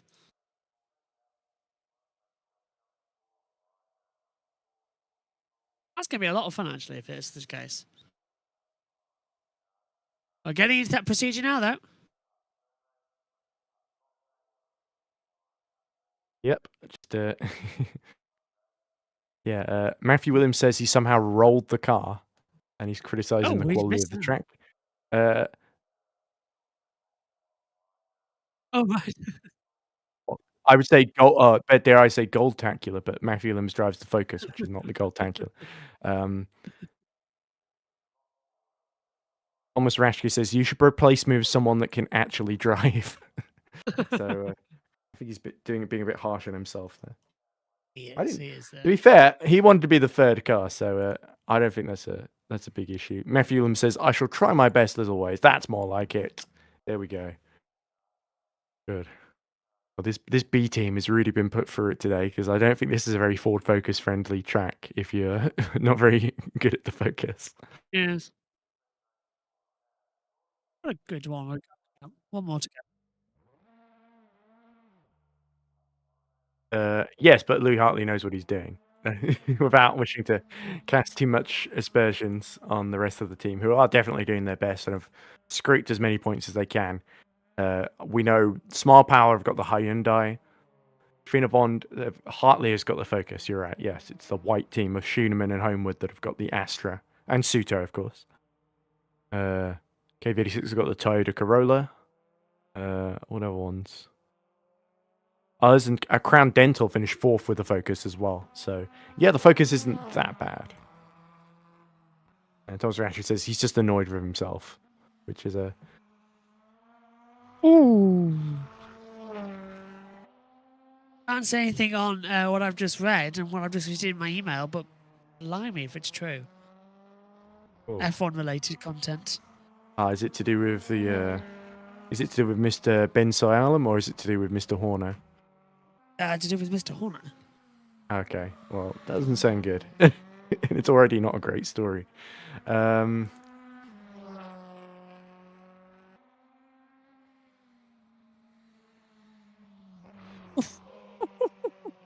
my god, it's getting worse. Red Bull is self-destructing. Alright, by the sounds of it, Red Bull are self-destructing quite badly. So that's going to be something to watch going forward. Okay, so it sounds like Red Bull's new co-CEO is going to Saudi this weekend. That's what I've just read. Have you read something different? I've read similar, but I've read something about I'll screenshot it and send it to you, Ed. Okay. And that's the easiest way to get it around as we're getting into the race shortly. Oh.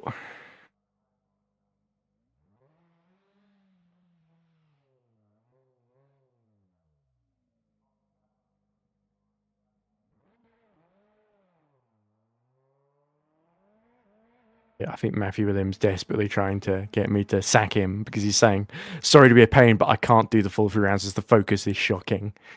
It probably also doesn't help that we've not had anyone working on a setup. Hello. Yeah. Matthew Williams says, yes, I did somehow roll it by a curb, so he has been listening to us. Can you hear me? I can hear you, Josh, yeah? Excellent. It just disconnected for a split second.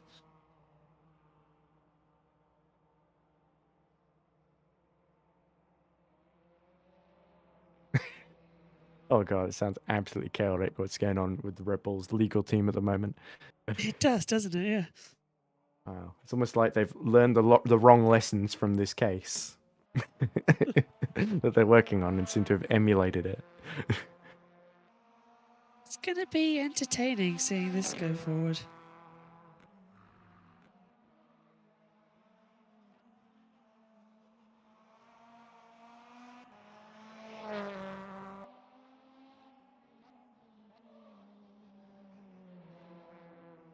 brilliant news for F1 Academy. They're being on free to air on YouTube, so that's going to be absolutely amazing. I think so, yes. Well, I'm not Derby watching, but I think they only did what was it? Kota was put on F1 Academy's on YouTube on the F1 main channel, I think. But, I mean, it's good for the people taking part that they get a little bit of publicity that they obviously didn't get last season because they did the Extreme E approach, which sort of makes sense for a rallying thing, but doesn't really make sense for circuit racing, where you watch the highlights like a week later or whatever it is, or a few days later.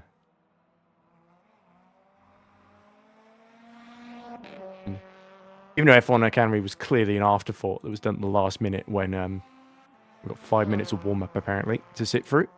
So let's start filling Josh. Oh, blimey, okay. That's what we were waiting for. Yeah, so even though F1 Academy was clearly put together at the last minute in that sort of end of, was it 2022 when W Series had to cancel the season early and then went into administration inevitably.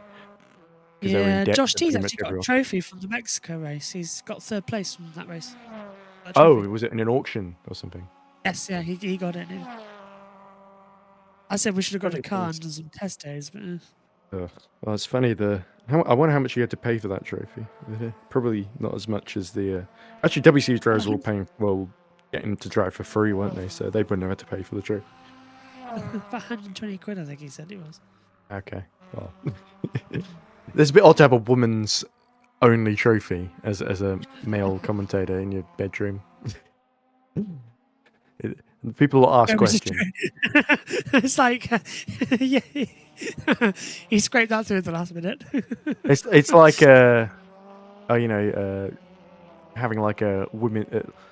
I don't know. It's like having an Oscar that somebody else won in your room or something. I don't know. Well, do you remember that scene from Ashes to Ashes? Remember that scene from Ashes to Ashes where I didn't watch all of Ashes to Ashes.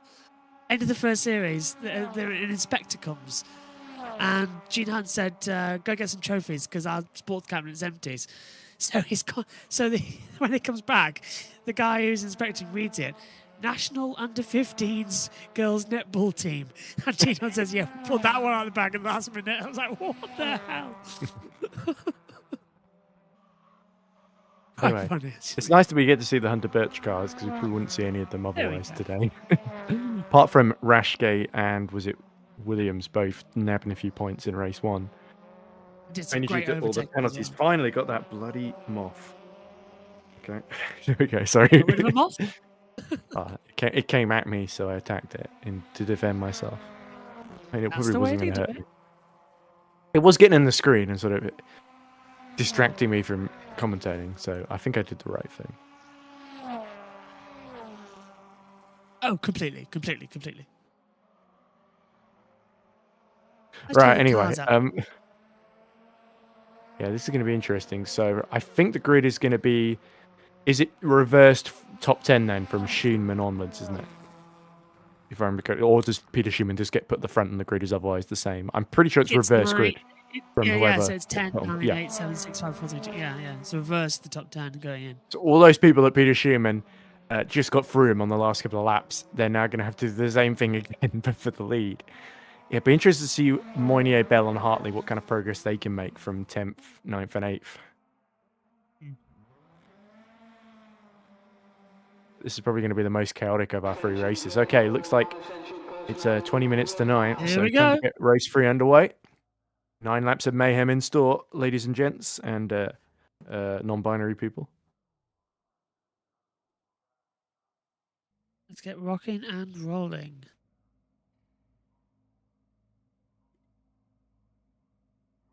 Let's come with all coming onto the grid. Schumann, yeah, they have swapped the top 9 and 10 around.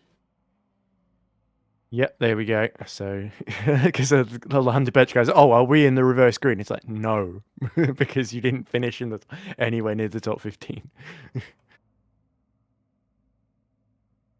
Right, okay then. So we wait for the lights to illuminate Peter Schumann on the right, and is Magnus Ockenhaug on the left with Magnussen and Ellis alongside them. So Peter Schumann, can he win race 3 in Monza? No, Italy in Imola. Sorry. The second time. Yeah. Sorry. I got the right country, cars on. wrong track in my mind there. Lights are on. Look, but Here we never go. steer. Final race of the day about to get underway. And we are racing. Beautiful launch off the line for Ockenhaug and for Magnussen, who gets ahead of Jeffrey Ellis into third position there as the pack rushes through into turn one. Ockenhaug is going to try and go all around the outside as Bell into the wall. Oh, it just had to happen. That was unbelievable. And there's more contact down. And everyone's off. Everyone's off at Tamburello. Oh, absolute mayhem. And Gomez gets several free positions there, as do a couple of the Hunter Birch Ford Focuses then. So Schumann just holds off that attack from Ockenhaug. But look at the gap between Tuomela and Hartley. 2 seconds now. So Hartley will have to press on then. Yep. Oh, that was Moynier, I think, cutting the Villeneuve chicane then. And Ockenhaug all over the back. But he's got Magnussen and Tuomela for company here. So this has really not worked out the way I think that we were expecting it to, with Mike Bell particularly running into issues. A lot of the small powers in trouble there. As look at this. This must be Williams going around the outside of Moynier then, who's in real trouble here. And look at this. Williams trying to make another move on the soft tires then on Morel. What is going on? There's now everyone piled up at the top of Piratella. Novak in trouble. Rashke in trouble too at the top of Piratella. So another big incident more spinning there. As well. There was another spin at the bottom of the hill as well, and it's just chaos. Homeward is out. Oh no, not Nick. Yeah, so and hopefully Magnussen trying to go around the outside of Ockenhaug, and he's going to get the great lead. exit. Even stopped. Is it red flag? What's going on here? It might be. Red flag, yeah. There we go. They've red flagged it, yeah.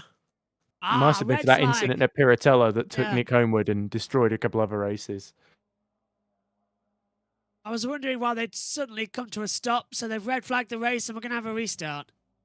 Yeah, it's typical race 3, isn't it? With lots of people in unfamiliar positions deciding to destroy each other on the first lap. Matthew Williams is annoyed because he says, I was 9th. I was going to say, did we really need a red flag? I was going to say it, but then all hell broke loose. Like, don't stop the race.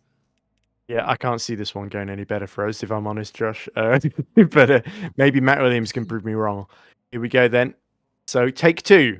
Let's hope they can keep it clean at this time. Ockenhaug gets another chance to try and go around the outside of Schumann. The grid will be exactly the same as it was a few moments ago. The tension building then as the lights illuminate one by one. When they extinguish, it will be go for race 3.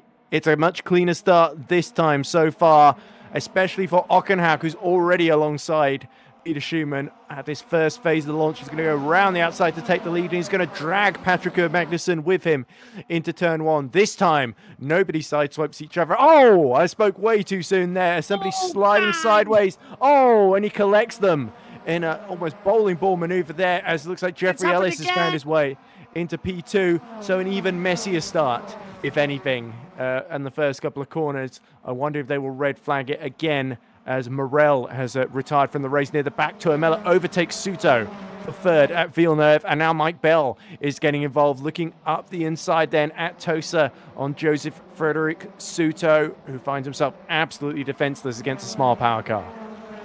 Start from Jeffrey Ellis up into second position. Ockenhaug leads this one. Chimelo up to third.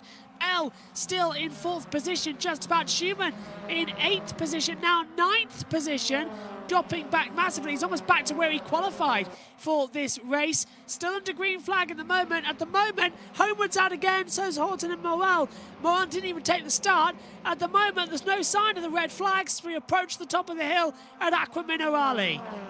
And look at that, Matt Williams in the Hunter Bet simulation sneaks past right into the top 10 on his soft tyres there. So very, very good first lap once again. Almost as good as the first one when he was in 9th when the red flag came out. And Ellis now gets a good right. Ockenhaug again struggling on his exit of that chicane. And this creates an opportunity for Jeffrey Ellis to try and go. Oh, bumps into the back of Magnus Ockenhaug as they go downhill towards Rivazza. And oh, is that a red flag? As we see Homewood and Horton retiring. Clearly something happened further back. Right. Will it be third time lucky for race 3, or will we just abandon this one, Josh? Because it doesn't seem like Nick Homewood's happy with the standard of driving. Come on, guys. How hard is it to get through at least one sector without having an accident? So, red flag again. I expect them to red flag After after those first 2 corners. It was a little bit later this Yeah. time. We almost got to the end of the first lap, so maybe we'll get, if we combine it all together, we might get almost a whole race. A lap. Almost a whole lap. Oh, Stuart's decision chat does not. Pedro has been removed from the race event.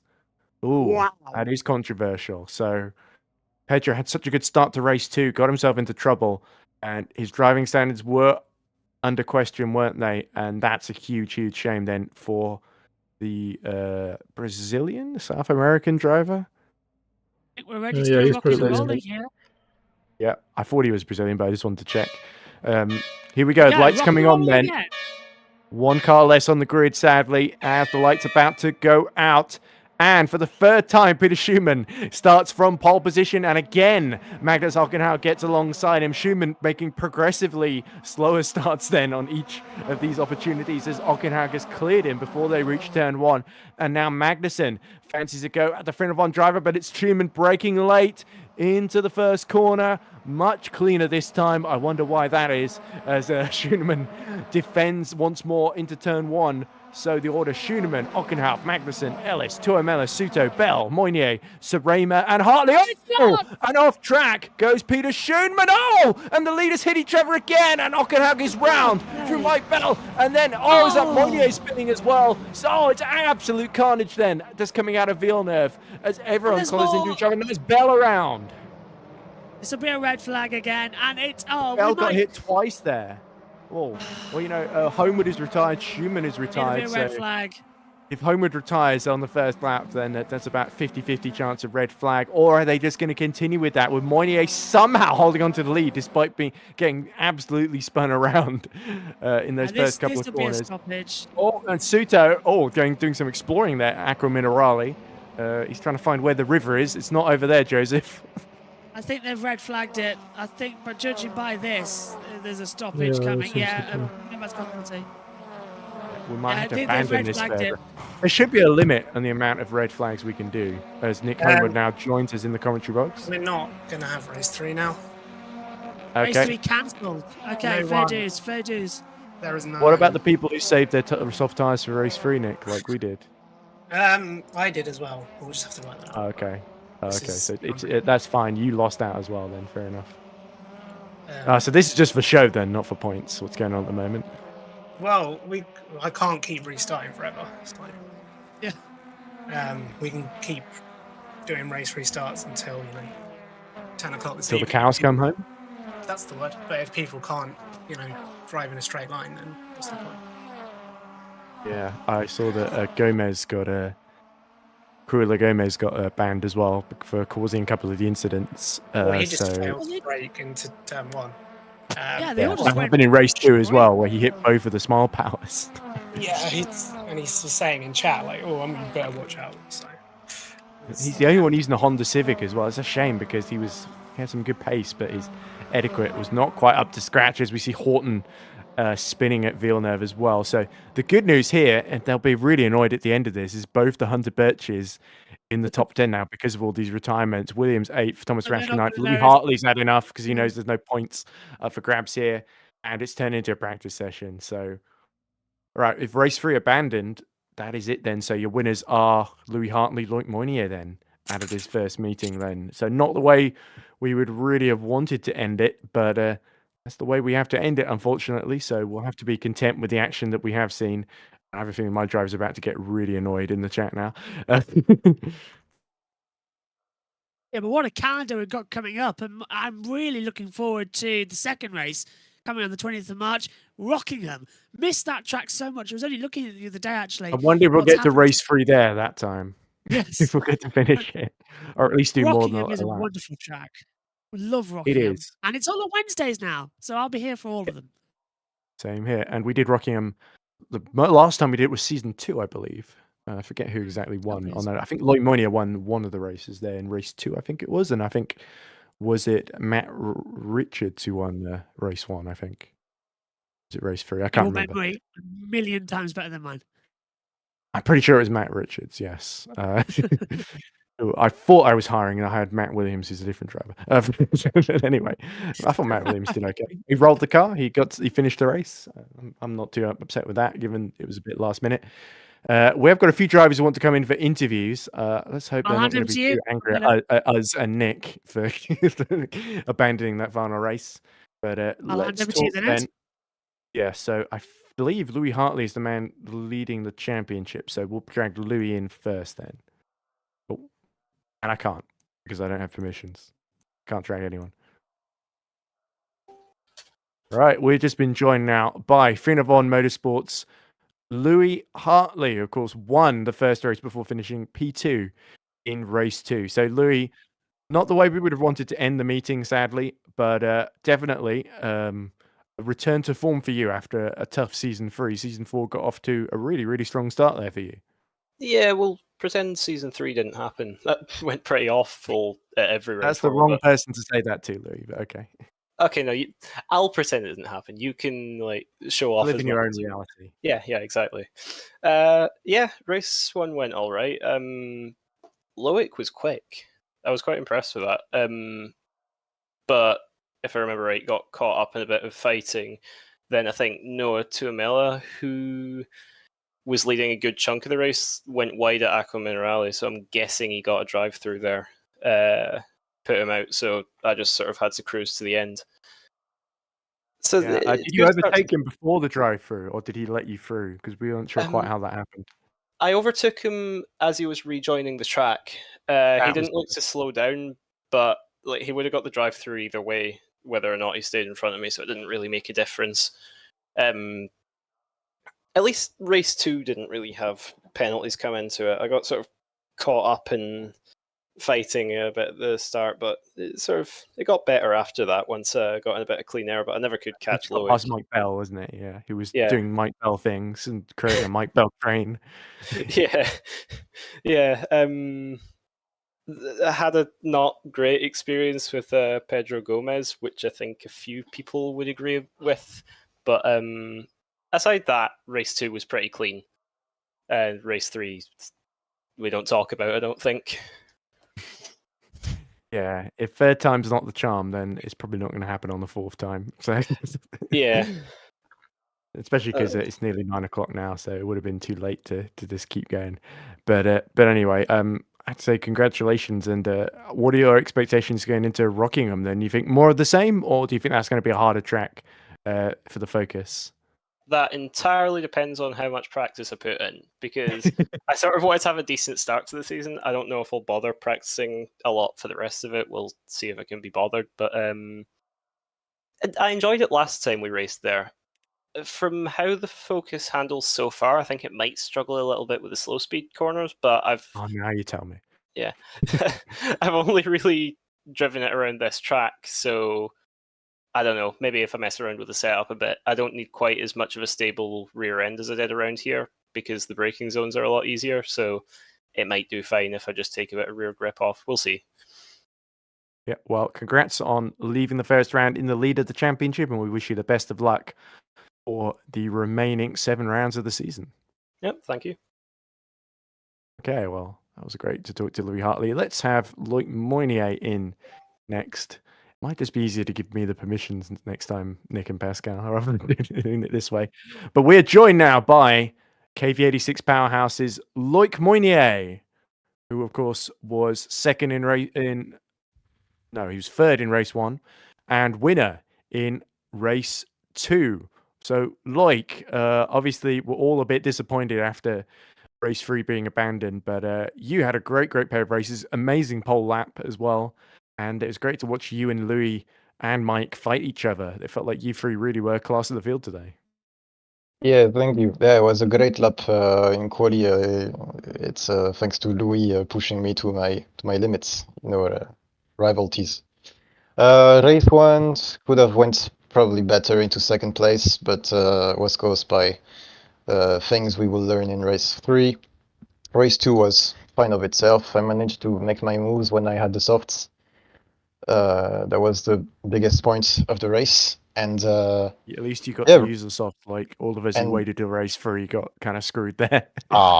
Unfortunate.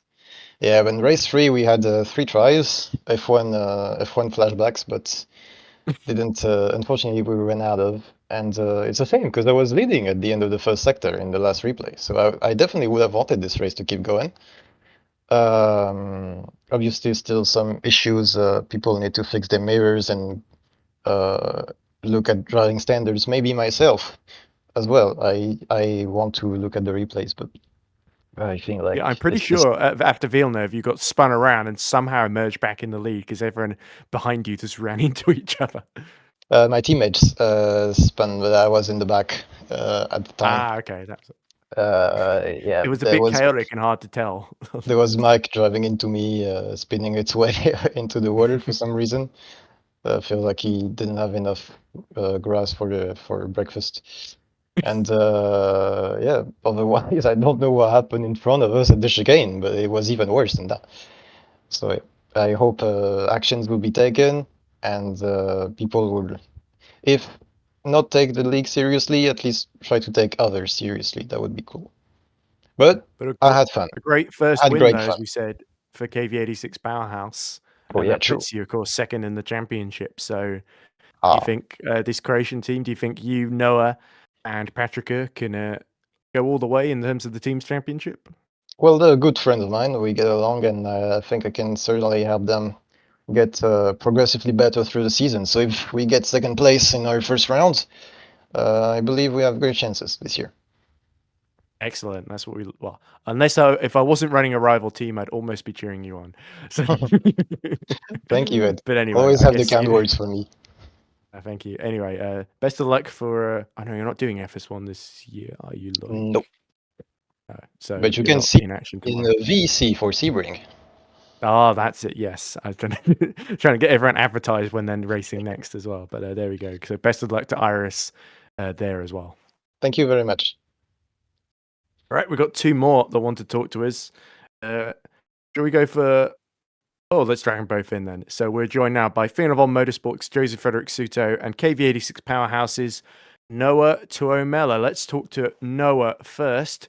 So Noah, a brilliant start in race 1 to take the lead, and unfortunately, a little moment when fighting with Louis Hartley, going off track, getting a penalty, and that really compromised your race. But race 2, a brilliant recovery back into, was it the top 6 in the end? I forgot. Pretty sure. Okay, it was definitely up there. It wasn't worse than 6th, that's for sure. It might have been 5th, but I can't remember because it was so long ago. You definitely put on a lot of overtakes, is the point I'm trying to make. So, obviously, important points in the team's championship, but I think it must be frustrating to have lost that potential win in race 1 with that one mistake. Well, I got the penalty earlier before the mistake, so That was it. Yeah, sorry. So it's kind of I was surprised how strict the track limits were. That's you were definitely not the only one who got caught out there. Far from it. But yeah, that kind of mad, but whatever. Stuff happens, and we move on. Exactly. And you still got that FS2 win from yesterday to cheer you up a little bit, I'm sure. How do you feel about race 2, though? Because obviously we're starting a bit further down the pack, and you were just a machine. You and Patrika were just following each other through, and I could tell when you and Joseph Frederick Sudo were fighting over positions there that Peter Schumann was struggling, and he sort of backed you into Suto at one point at Tosa, and I could tell you were a bit annoyed by that. Well, yeah, I was kind of. I don't remember much from the race, but I do remember those orange cars kind of pushing me off the track a lot. So that was yeah, they nice, tend to leave that impression, don't they? Those orange cars. They don't. A lot of people don't leave space here, but I'm not gonna name people. But even though I kind of did, but still, but I guess it was a good drive. I forgot where I started there, but I did make up all of places, so that was nice. Yeah, I'm pretty sure you started somewhere like 15th, 14th, 13th, something like that. Damn. Okay, that's solid 10. I can't remember how many places you made up after the penalty is my problem at the end of race 1, but it was definitely a couple. Anyway, but that was definitely a very, very encouraging first couple of races for you. It's a shame we couldn't get race 3 underway, but I think you saw the reasons for that, and you may indeed have been involved in some of the reasons for that. Yep.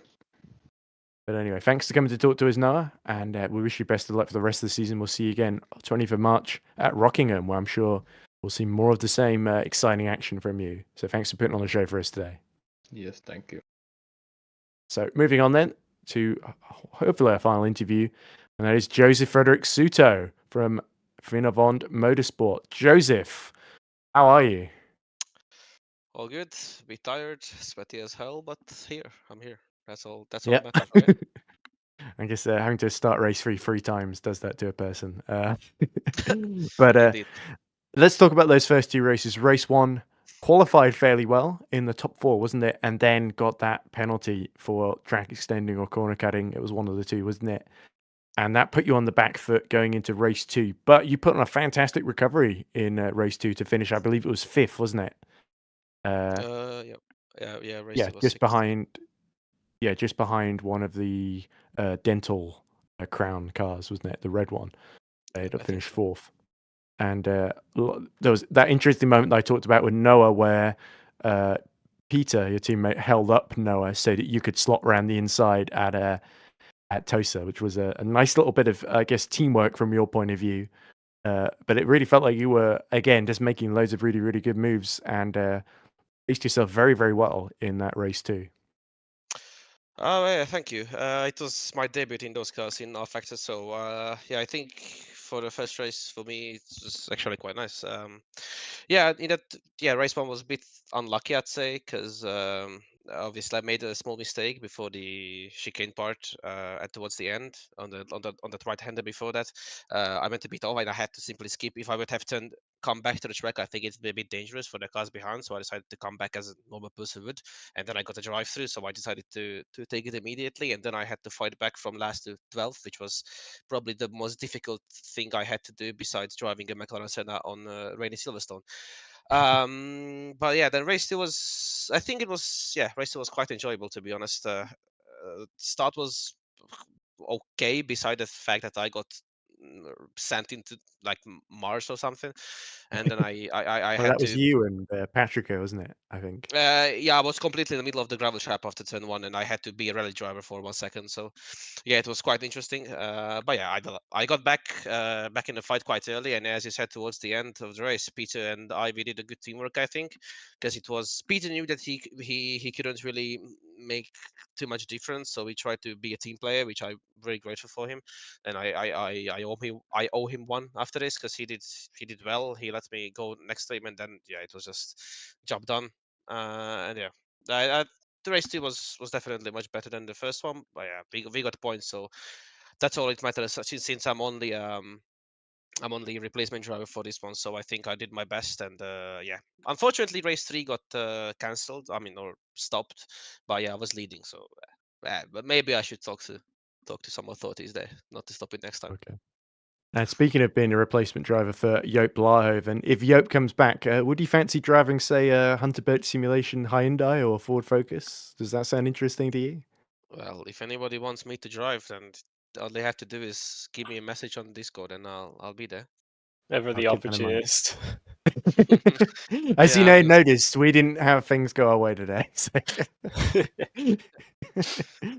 Or you may notice the fact that we weren't running anywhere near the front. Unfortunately, our drivers didn't really have a whole lot of luck or a whole lot of setup, but a little bit of practice. I think they did try their best, so I can't be too harsh on them. But anyway, that concludes the interview. So thank you very much for talking to us, Joseph. We hope to see more of you in the future. Yeah, thank you guys. Nice to be here. All right, so as we let Joseph leave and celebrate his hard-earned 5th place in race 2, that's the end of the day's action. So an early end, anticlimactic end, unfortunately, Josh. But great drives from Loic Moynier and Louis Hartley, and indeed Mike Bell is defensive driving in both races 1 and 2 to get 2 podiums to his name and start that title defense off. So we've really got our main 3 title protagonists in both teams and drivers' championship off to a flying start, it seems. Really strong start. Really looking forward to seeing where we go from here into Rockingham in a few weeks' time. And then, month break, Rodolanda coming in. That's going to be another tricky track. Returning to Mondello Park. Interesting. And then the full Grand Prix of Silverstone. I mean, we're just asking for trouble, aren't we? But no, seriously, it's going to be very good. And Shame we couldn't get race 3 done proper, but the opening 2 races were tremendous stuff, and it's proving that we're going to have another great year. So I'm happy with that. Yeah, absolutely. And fingers crossed we get to see even more action next time out at Rockingham. But that, I would say, is all we have time for, but we just don't have any more for you to fill the time, unfortunately. So thank you very much for watching. My thanks to Josh and Omi for joining me in the commentary box. My thanks to Nick for trying to get the live timing to work for us. We did our best to try and use it as much as we could, and for, of course, race directing while driving. Thanks to Pascal for managing the broadcast and proving me instantly wrong by getting some great replays in. When I started apologizing for the fact that we didn't have replays, he immediately produced one, as if by magic. But of course, it wasn't magic. It was a lot of hard work. And thanks, of course, to all the drivers and teams, apart from my own, because I can't thank myself. That's a bit arrogant. For putting on a great show for us here at Imola. We'll be back in a couple of weeks' time for. Oh, I should thank you, Josh, of course. Yeah, but just, I don't want to. Thank you. Yeah. Okay, right. We'll be back then, 20th of March at Rockingham. Every couple of Wednesdays in every 2 weeks. So please don't miss that. But I've been Edward Hunter. Thank you very much for listening and watching. We'll see you soon for the next exciting round of the EERC British Touring Car Championship. Bye for now.